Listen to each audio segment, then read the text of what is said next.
I'd like to welcome you to this closed-door session for a very special presentation. You're about to learn the real truth on how momentum is created in network marketing from a legend in the industry. This will serve as a roadmap to help you rescue the thousands of MLM grinders who don't understand why they're struggling or stuck in the business. So please welcome Agile's first ever triple diamond director and currently Agile's #1 income earner, Mr. Randy Gage.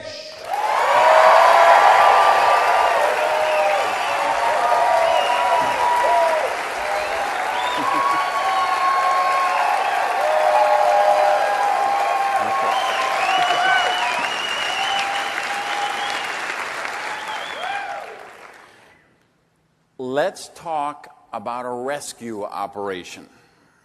I want to talk about rescuing the grinders who are out there trapped in network marketing. Now, to do that, we really got to get ourselves familiar with two different kind of concepts. Concept number one is what we just mentioned, the grinders. And those are the people that are just grinding it out in this business. And the analogy we've often used is the guy at the circus who's spinning the plates on top of the sticks. And he does one, and then he goes second and third and fourth, and then he's got to get back to the first and start spinning. There's so many, probably 95% of the people in network marketing are grinders. And by that definition, we mean if you don't do it, it doesn't get done. It's all about you. Everything that happens in the organization has to happen by you. If you're the one who makes all the presentations, you're doing all the three-way calls, everything comes to you. And if and the thing is, we promote in this business, we talk about lifestyle and drinking out of a coconut and sitting in a hammock and going to Hawaii. But the sad, sad truth is that 95% of the people in the business do not have true residual income. And 98 or 99% of them don't have true passive income. There's a qualitative difference between those two things. What I want for our organization here is I want you to have that true residual income that we've been creating. I want you to have true passive income. So you really could go to Hawaii and spend a month or 2 months or 3 months drinking out of that coconut and know that your organization was continuing to this month. The 10%ers, they don't mind that. That's what they do. Like I say, they're driving around in their car listening to those tapes every day, and they're just looking for new prospects. And they forget the 10-foot rule, they do the 30-foot rule. You know these people, they'll cost you on every street corner, right? You can't pump gas at the gas mart without them. Hey, buddy, what you doing? Blah, blah, blah. They start the conversation. They're yakking your ear off on the plane. They're talking to you in line at the supermarket. I mean, they're like obnoxious timeshare salespeople, okay? You just can't escape them, okay? They are recruiting machines, okay? And you got to understand, there are high-paid grinders. You know, I have some dear friends in the industry. I have a friend who makes who lives not far from here. He makes $50,000 a month in this business. And you know what? He's a $50,000 a month grinder. He gets 300 phone calls a day. If you go to dinner with him, he has 20 phone calls. I've got to take this. He can't get through a dinner without 20 phone calls. At 3 in the morning, he's still emailing you because he's up till 3 a.m. responding because he gets 500 emails a day. And then at 7 a.m., he's up again calling time zones here and sending emails there. And you know what? He used to be a $5,000 a month or a $3,000 a month grinder in the car business. So for him, being a $50,000 a month grinder, that's a great deal for him because he makes a lot of money. But you know what? He doesn't know that there's a higher level. He doesn't know that there's an escape hatch, that he could be a $50,000 a month rock star, not a $50,000 a month grinder. But to do that, you've got to find a Category 5 situation. Now, of course, we go to any of those meetings, and you know, every one of them will tell you they are the next company going to hit exponential growth. They're the next one going to go into momentum, right? We believe that. They believe that. Every meeting we go to, people believe that. But let me tell you what I think the difference is here. The difference is when you hear that coming from this stage, from myself, from Eric Worre, from Randy Schrader, from the people that we have in this organization, You're talking about people who have seen it, done it, and lived it. We have the benefit of that perspective, and we have studied the history of what's happened. Because I think Tony Robbins or Jim Rohn or somebody tells us success leaves clues, right? We can look at the billion-dollar companies in network marketing, and we can say, what are the factors that they all have that cause them to become billion-dollar companies? And then we can do our little checklist with Agile or any other opportunity that we want to look at. We can put the checklist against the history lesson and see, do we really have a viable probability to become a Category 5 opportunity? So that's the next little equation, part of the equation that I want to share with you guys. So again, make sure you get this, because I want you armed with this knowledge when you go out there in the big bad world and you meet all of these poor grinders who are trapped in their companies and they don't know why. You're going to be able to tell them why. Okay? So let's look at those things. The first thing we're going to look for is the product line, of course. Now, there's a number of things that are very important about product. The first thing we look at is what type of product. You know, when the two guys who started Amway started off in the business, their first company, their product was a generator. And you know what? They were going bust. Why? Generator is not a good product for network marketing. This microphone, this is a great product. It's not a great product for network marketing. This table, it's a great table. Not a good product for network marketing. What you look for in network marketing is products that are unique, exclusive, and highly consumable. See, unique because you want products that are not available on every street corner. You don't want products that are selling at the flea market, that people can buy at Walmart, that they can buy at Kmart. So you look for unique and you look for exclusive. The other thing, of course, is highly consumable. Because again, and that's why I say water filters don't work good in the industry. Air filters don't work good in the industry. Non-consumable products don't work good. Now, somebody's going to say, well, what about NSA? Look at that great run NSA had. They had all that. But again, it was a 2-year run. You can have a 2-year run with anything. I'm not looking for a 2-year run. I'm looking for a business that I'm still going to be cashing my bonus checks 50 years from now. And I hope the people in this room are doing the same thing, right? So you can have the Ray Casano tape get a 2-year run, the Dead Doctors tape, the Dead Doctors Come Back to Life tape, whatever you do, you can have a 2-year run with something, but we're not looking for just how to get exponential growth. We want to hit and sustain and grow through exponential growth. And to do that, you need a consumable product, okay? So that's an important thing. The other thing I'm going to say, and this ruffles a lot of feathers in the industry, but I'm going to say services don't work. They're not a good product for network marketing. And again, people are going to argue and they're going to say, oh yeah, no, they do work. What about this and what about that? But the truth is, and Eric Worre really says this best, he said there's two problems with the services. Problem number one is when people don't use the service every month, they cancel it, right? And problem number two is when people use the service every month, they cancel it, right? And we see that. The service companies have this dramatically high churn ratio. And look no further than the long distance companies. Because what happens? Somebody gets signed up in one of those, they call up 30 or 40 of their friends, and they're probably a 10%er if they're in one of those companies. So they have no fear of rejection. They call up 30 or 40 of their friends, they get them all signed up in the long distance service. But then what happens? Their regular long distance carrier sends them a check in the mail. Hey, we miss you. We love you. Just because we love you, we're sending you a check for $75. Okay? And they, wow, AT&T loves me. They really love me. So they go to the bank and they cash the check, and they don't know when they sign the back of that check. Of course, what does it say? It says, please put me back on my long-distance service that I used to be in. Okay? And those here's the deal with service companies. They're always commodities. They're always based on price. So all somebody has to do to take your customer away from you is give it your service for 1 penny less than you do. See, think about when I got started in network marketing, I think long distance service was about 35 cents a minute. Okay, I would call my grandmother up and she would say, I know this is costing you, so, I'm going to hang up now. And she was very worried that if I was going to spend 3 or 4 minutes on the phone talking to her. And then, of course, it went down to 29 cents a minute, 27 cents a minute, and 25. Then network marketing got involved, right? Then we were 23 cents a minute, 20 cents a minute, 19 cents a minute, 17 cents, 15 cents, 13 cents, 10 cents, 9 cents, 8 cents, 6 cents. But see, where does that go? Because if you get your customers by offering long-distance service at 6 cents a minute, all someone has to do to take away your customer is give them long-distance service at 5 cents a minute. Because it's a commodity. It's not unique. It's not exclusive. And that's where you run into those problems with services thing. Now, somebody's going to say, yeah, but what about Excel? Excel became a billion-dollar company.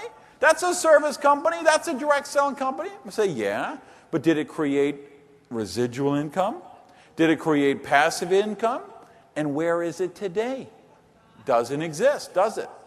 So you see, again, you can have a good run with it just about anything, but we're not looking for a 2-year run. We're looking for the big picture. We want to bring people into business that they're still around 30, 40, 50 years from now. The other thing we got to talk about in terms of product is product line extension. Okay? You cannot, listen to me very carefully, you cannot succeed and sustain momentum in a one-product company. Now, people say, oh, come on. Yeah. Now, here's why. Because, and I give you this experience as a guy who was a consultant who's created compensation plans for many, many years. And let me tell you what we do behind the scenes when we create a compensation plan. We try and simulate what behavior would look like. If we had 50,000 people in, if we had 500,000 people in, if we had 1 million distributors. And you know what the equation I always used when I started out is, what's the average consumption a family of 4 could spend on a monthly basis? Because that's how I want to build the qualification levels or the breakaway levels. If it was a breakaway company, you say, what would a family of 4 spend a month on this product?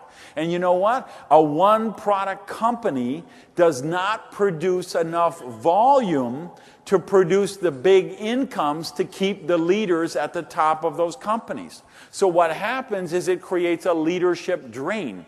Because somebody goes to work in one of those companies, they work very hard, they do all the right things, they build an organization of 30,000 people, okay? So they say, wow, I work hard, I got 30,000 people, they got a nice bonus check, they're excited about it every month. Then they go to some generic function and they meet people from other companies. And they meet someone else from another company who also has 30,000 people in their organization.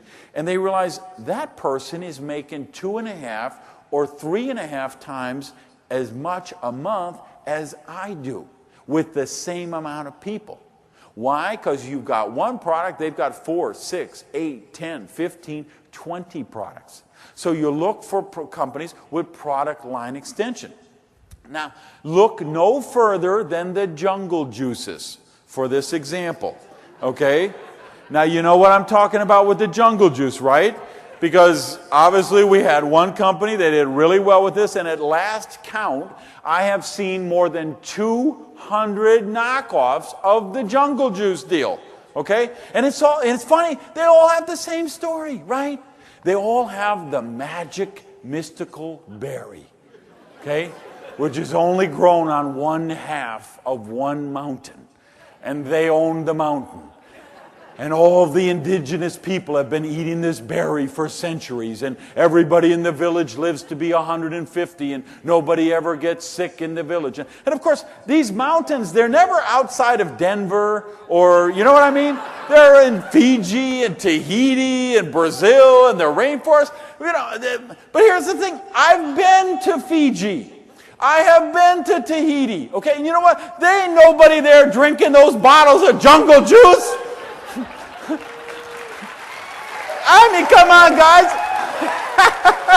Those things cost $50 a bottle. That's what those people make in a year. There ain't nobody down there drinking those things. So you know what? It's a great story, but let's get real, okay? That ain't what happening in the real world, okay? And then somebody's going to say, yeah, but look at Zango. And say, yes, look at Zango. They had a great 2-year run, didn't they? But where are they at now? If you ask me, I look at my opinion, I look at them and I say, wow, they look to be flat here, look to be flat there. I mean, I see they're opening new countries and they're getting incremental growth by opening new countries, but that's not exponential growth. That's stalled growth, and that's what the flatline companies do. And there's many, and I didn't want to name names, but when we talk about the flatliners, I could give you 80 different companies, and they just creep up, and the only way they creep up is they keep opening up new markets because they are flat, and in many, many, many cases, actually going down in sales in the markets that they've been around for a long time. So you look at Agile and you say, when I looked at that gel pack, I said that is the sexiest product sample I have ever seen in 20 years in network marketing. Would you agree? The other thing that I see is, and this is a big thing about the product, and it's very important, it's got to be a product that people get. In other words, why a lot of those companies are flatline companies, a lot of nutritional ones, is because they don't understand the formula. A large group of people do a few simple actions over a consistent period of time. So you go to their meetings, you go to their presentation, it's like a 3-hour nutrition seminar. Okay? Or everybody in there, they have all of these CDs and lab reports and everything from doctors and medical researchers, and you've got to listen to 10 doctor tapes to understand the product. You talk about suspension gel technology, people just get it. Makes common sense. Assimilation, a gel pack versus a tablet going to have thousands of pounds of pressure. Of course, your body's going to be able to get the nutrients out of that better, quicker, better, faster. I mean, it just makes sense. Okay? The other thing, of course, is the product line extension. So if you say, okay, we're going to do this checklist, the companies that hit exponential growth, how would we rate Agile? You look at the product, you say, they get the product. And of course, all your prospects have seen the reports, or seen the TV shows about the thousands of pounds of undigested vitamin tablets they find in the filters of the sewage treatment plants at municipalities all over the world. The product just makes sense. Do we have a product line extension possibility for the nutritional products that we have? Could that be extended out a big way? Okay. Do we have product line extension possibility for the wellness products like the Umi that we could extend out a big way? Yeah. Do we have product line extension possibilities for gel-ceuticals like Flex and cold medicine and flu medicine and all of that kind of stuff? I mean, one of which you're going to see tonight in 30 minutes or so. So, you look at the product thing, you say, well, you got to put a check mark by Agile. They got the product thing down, okay? The other thing, the next thing is a very simple thing, yet almost no companies have it, which is the second factor you need for that exponential growth. You need money. You got to be properly capitalized. See, a lot of times people think, well, they went out of business because they grew too slow. A lot of companies in this business, they go out of business because they grew too fast. Because they couldn't ramp up their production capacity. They couldn't ramp up the office. They couldn't think. When you really get a strong field leadership and they go out there and they build some growth, you got to have the infrastructure that can support that. And that takes a lot of money. And you look at the situation with Agile. Here we were funded by a venture capital firm, which was started by a guy who created WordPerfect. Okay? He sold it to Novell for like $1.5 billion, took in some partners, started a venture capital firm. I'm not sure, I think they started with about $300 million. They saw Agile. Now, by the way, they never fund nutrition companies. They saw the Agile technology. They said, hey, we love this technology, and they made an exception. They never fund startup deals. They looked at Agile, they saw the thing, they said, hey, we're going to make an exception. And some of you know, you were with me in Australia. I was with the 2 managing partners of that venture capital firm. They came to the launch in Australia, and you know what they told me? That Agile Enterprises was the best investment they have ever made.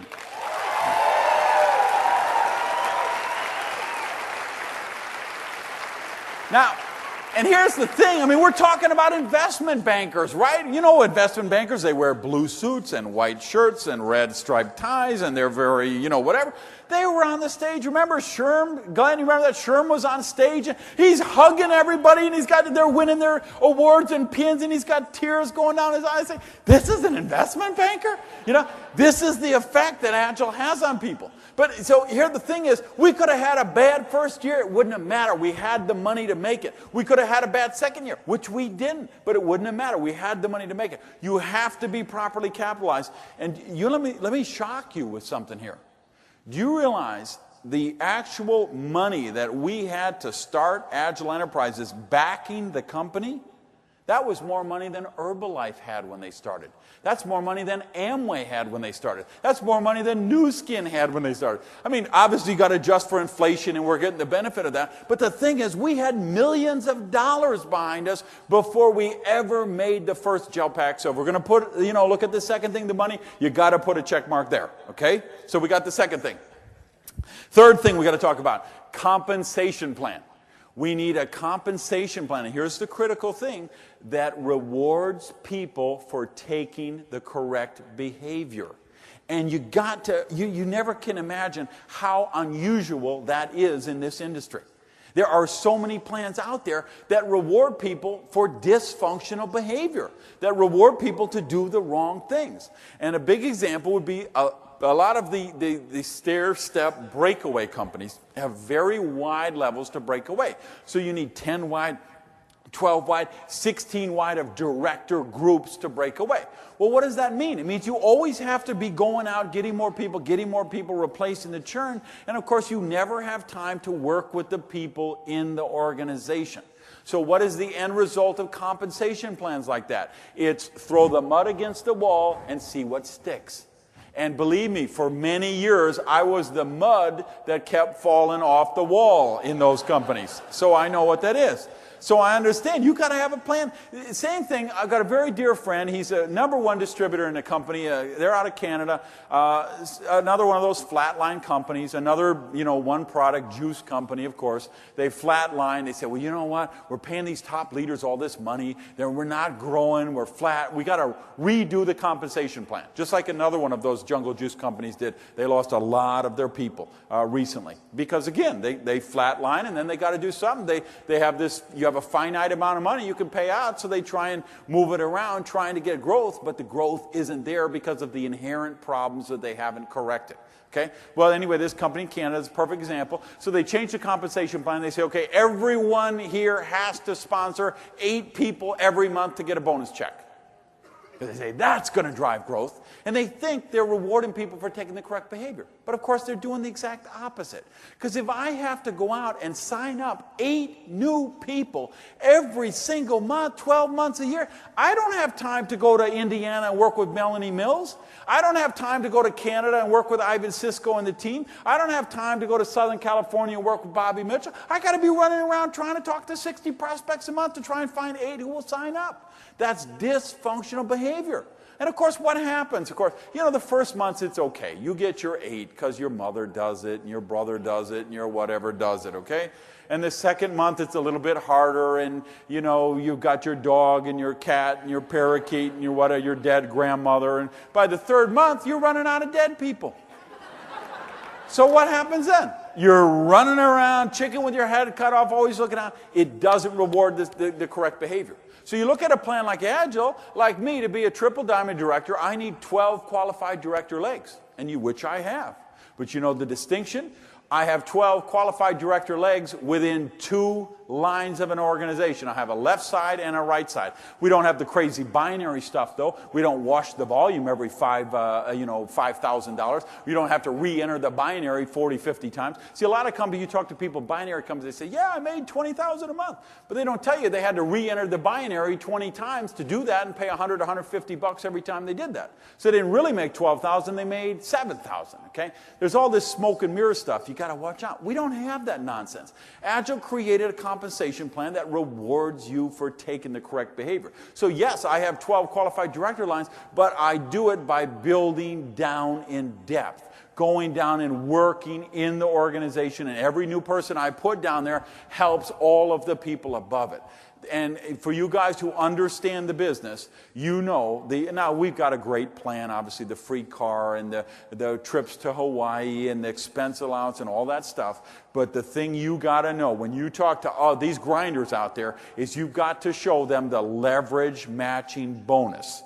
Because let me tell you, I didn't really get it till I was on the airplane flying to Salt Lake City to check out the company. I took a pen and a paper. I started sketching out the leverage matching bonus, and I heard Elvis singing Blue Suede Shoes. Okay?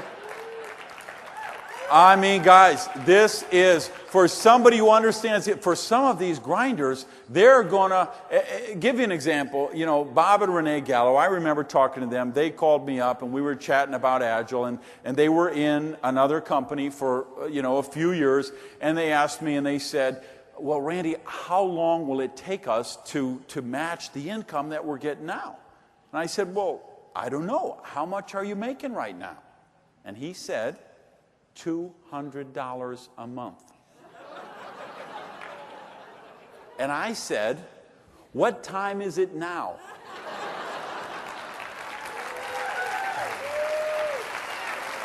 But you guys, you got to understand, we get spoiled because I'm making $1 million a year residual. Eric's making $1 million residual. We got people making 50 grand a month, 60 grand a month, 30 grand a month, 50 grand a month. We think this is normal in a 2-year-old company. Do you understand this normally takes 12 years, 15 years in a lot of these companies? And these grinders, there's so many people. They've been in companies for 8 years and they're making $500 a month. They're in companies for 10, 12 years. They're making $600, $800, $1,000 a month. They're grinding it out and they don't know what's out there. So we have to get to those people and rescue them, and our compensation plan allows us to do that. But finally, the fourth thing, and this is the other factor, and again, I just look at what are the billion-dollar companies, the companies that actually made it, hit the exponential growth curve. What did they do? They had the product qualifications we talked about. They had enough funding to get through the bumps in the road, because there's always bumps in the road.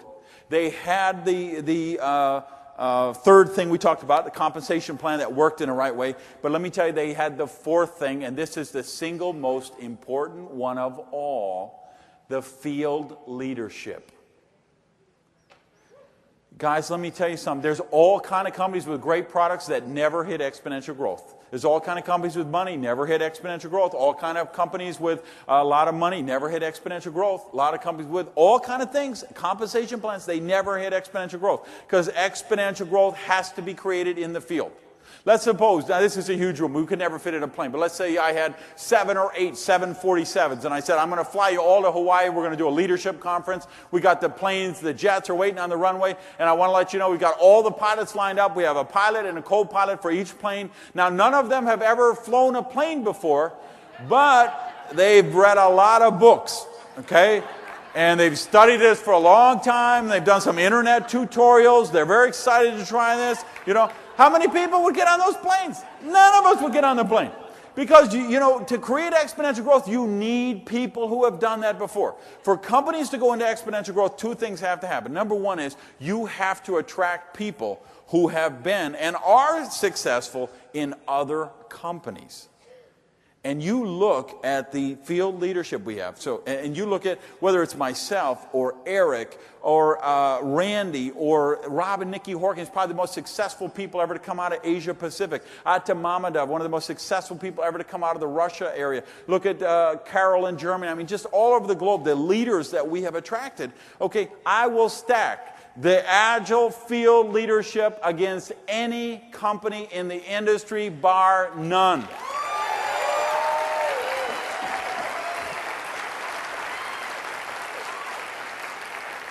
And guys, I'm talking about companies that are 10 years old, 15 years old, 20 years old. They do not have the bench, the roster of leadership that we have. And you'll see that this weekend. You'll see it the breakout sessions tomorrow. You'll see it all through the weekend. So that's one of the things that has to happen. And then the other thing that has to happen is you have to attract tens of thousands of people who've never been in network marketing before. People like Gail who've turned it down 15 times and say, no, there's something different here. I'm going to do it. People like Melanie who've turned it down 15 or 20 times say, no, there's something special about this. There's something different. And that's what we're doing with Agile. So see, when we look at the field leadership, once again, you got to put a check mark. Okay? So again, where do we sum all this up? We say, hey, everybody thinks they're the exponential growth company. Everybody thinks they're going to hit the wave. But the truth is we have history that shows us what really has to happen. And we look at those things and we see Agile has all the exact factors that make a Category 5 company. And here's the thing I want you to know. These categories are like hurricanes. Okay? Category 5 is the strongest, fiercest storms. And Category 5 companies are the strongest, fiercest companies. And you guys who've been around long enough know that when we launched Agile Enterprises in this town, not even 2 years ago, we did it in the eye of a hurricane. Did we not?